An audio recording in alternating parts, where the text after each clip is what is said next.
ज्येष्ठ नागरिकांना आधार.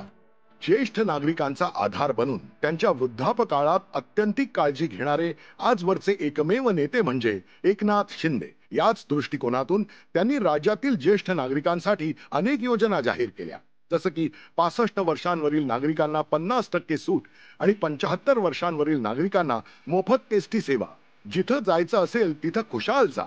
आणखी एक अत्यंत लोकप्रिय झालेली योजना म्हणजे वयोश्री योजना. या योजनेतून 65 वर्षांवरील नागरिकांना श्रवण यंत्र, चष्मा, वॉकर आदी वैद्यकीय सहाय्यभूत उपकरणांसोबत मनस्वास्थ्य केंद्र, योगाभ्यास आदींकरिता अर्थसहाय्य मिळाले. विशेष म्हणजे 3,000 रुपयांपर्यंतची रक्कम त्यांच्या खात्यात थेट जमा केली गेली. मुख्यमंत्री तीर्थक्षेत्र योजनेद्वारे 60 वर्षांवरील नागरिकांना तीर्थयात्रेसाठी आर्थिक सहाय्यता निधी, तर प्रवाशांना 30,000 रुपयांचं अनुदान मिळालं. यामध्ये भोजन, प्रवास, निवास इत्यादी बाबींचा समावेश करण्यात आला. या योजनेतून अनेक धार्मिक स्थळांच्या भेटीची व्यवस्था नागरिकांसाठी केली जात आहे. तीर्थयात्रेत दिलेल्या सवलतींमुळे ज्येष्ठ नागरिकांना त्यांच्या श्रद्धास्थानांवर जाण्याची सोपी संधी मिळाली, ज्यामुळे त्यांनी एकनाथ शिंदे यांना भरपूर आशीर्वाद दिले.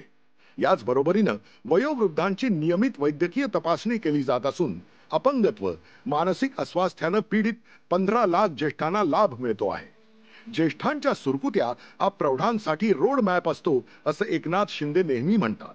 म्हणून मी त्यांची कायम श्रावण बाळासारखी सेवा करतो, असं ते कायम अत्यंत विनयपूर्वक नमूद करतात.